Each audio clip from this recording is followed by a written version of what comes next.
ഭൗതികമായ നേട്ടങ്ങൾക്ക് വേണ്ടി മറ്റുള്ളവരെ ദ്രോഹിക്കാനുള്ള മനോഭാവങ്ങൾ, മിഥ്യാഭയങ്ങൾ തുടങ്ങിയവ അവരെ തന്നെ നശിപ്പിച്ചു കളയുന്നു. ഇത്തരത്തിലുള്ള മാനസികാവസ്ഥ സമ്പൂർണ്ണമായി മാറ്റിയാൽ മാത്രമേ സ്വസ്ഥമായ ഒരു ജീവിതം നയിക്കാൻ നമുക്ക് സാധിക്കൂ. വിവേകം കൊണ്ട് മാത്രമേ ഒരാൾക്ക് നന്മയും തിന്മയും തിരിച്ചറിയാൻ സാധിക്കുകയുള്ളൂ. വിനയം കൊണ്ട് മാത്രമേ ഒരാൾക്ക് സന്തോഷപ്രദമായ ജീവിതം പടുത്തുയർത്താൻ കഴിയൂ. നിങ്ങൾ എന്ത് ചിന്തിക്കുന്നുവോ അതായിത്തീരും. നിങ്ങൾ ദുർബലനാണെന്ന് സ്വയം വിചാരിച്ചാൽ ദുർബലനായിത്തീരും. മറിച്ച് കരുത്തനാണെന്ന് വിശ്വസിച്ചാൽ നിങ്ങൾ കരുത്തനായിത്തീരും. ഒരാളുടെ ജീവനെടുക്കാൻ എപ്പോഴും ആയുധങ്ങൾ തന്നെ വേണമെന്നില്ല. ചിലരുടെ മൂർച്ചയേറിയ വാക്കുകൾ തന്നെ ധാരാളം. ഓർമ്മകളെന്നും സവിശേഷമാണ്. ചിലപ്പോൾ നമ്മൾ കരഞ്ഞ ദിവസങ്ങളോർത്ത് ചിരിക്കും. ചിലപ്പോൾ നമ്മൾ ചിരിച്ച നാളുകളോർത്ത് കരയും. അതാണ് ജീവിതം. നമുക്ക് കിട്ടാവുന്നതിൽ വെച്ച് ഏറ്റവും വലിയ മോട്ടിവേഷൻ അവഗണനകളാണ്. ഒരാൾ പറഞ്ഞ രഹസ്യങ്ങളൊന്നും മറ്റൊരാളോട് പരസ്യമാക്കാതിരിക്കുക. നല്ലൊരു കേൾവിക്കാരനാവുക. അതിനേക്കാൾ നന്നായി അത് മനസ്സിൽ സൂക്ഷിക്കുക. നമ്മിൽ അണയ്ക്കേണ്ട കനലുകൾ നമ്മിൽ തന്നെ അണയ്ക്കുക. അതൊരിക്കലും പകർന്നു കൊടുക്കരുത്. ആർക്കും ആരെയും പൂർണ്ണമായി മനസ്സിലാക്കാൻ പറ്റിയെന്ന് വരില്ല. കാരണം കടൽ കണ്ടു എന്ന് പറയുന്നവരൊക്കെ കണ്ടത് തിരയും തീരവും മാത്രമാണ്.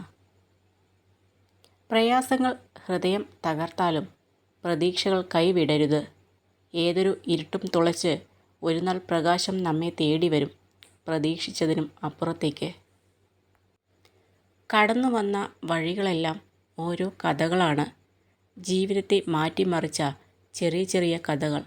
ഓരോ ചെറുകഥകളും പഠിപ്പിച്ച വലിയ വലിയ പാഠങ്ങളാണ് ഇന്ന് ജീവിതത്തെ ഇത്രത്തോളം മനോഹരമാക്കുന്നത്. മറ്റുള്ളവർ തങ്ങളുടെ പ്രശ്നങ്ങളെക്കുറിച്ചുള്ള കണക്കെടുപ്പ് നടത്തുമ്പോഴും തനിക്ക് ലഭിച്ച സൗഭാഗ്യങ്ങളെക്കുറിച്ച് എണ്ണുവാൻ സാധിക്കുന്നതാണ് ഒരു വ്യക്തിയുടെ സന്തോഷത്തിൻ്റെ രഹസ്യം. ആത്മവിശ്വാസമാണ് ഏറ്റവും പ്രധാന ആയുധം. ഓരോ ദിവസവും ആത്മവിശ്വാസത്തോടെ തുടങ്ങുക. അതൊരു പക്ഷേ വിജയം നൽകില്ലായിരിക്കാം, പക്ഷെ ഏത് വെല്ലുവിളിയെയും നേരിടാനുള്ള ധൈര്യം നൽകും. കാത്തിരിക്കരുത്. ശരിയായ സമയം ഒരിക്കലും വരില്ല. ഇപ്പോൾ എവിടെയാണോ അവിടെ നിന്ന് തുടങ്ങുക. ഇപ്പോൾ കയ്യിലുള്ളത് ഉപയോഗിക്കുക. തുടർ യാത്രയിൽ നിങ്ങൾക്ക് വേണ്ട മറ്റു ഉപകരണങ്ങൾ നിങ്ങളിലേക്ക് വന്നുകൊള്ളും. അർഹതയുണ്ടെങ്കിൽ എത്ര കാലം കഴിഞ്ഞിട്ടാണെങ്കിലും നമുക്ക് അവകാശപ്പെട്ടത് നമ്മെ തേടിയെത്തും. സ്നേഹിക്കാൻ ആരും ഇല്ലാത്തവരെ സ്നേഹിക്കുക.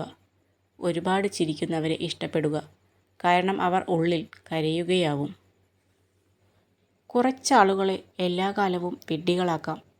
എല്ലാ ആളുകളെയും കുറച്ചു കാലത്തേക്കും വിഡ്ഢികളാക്കാം.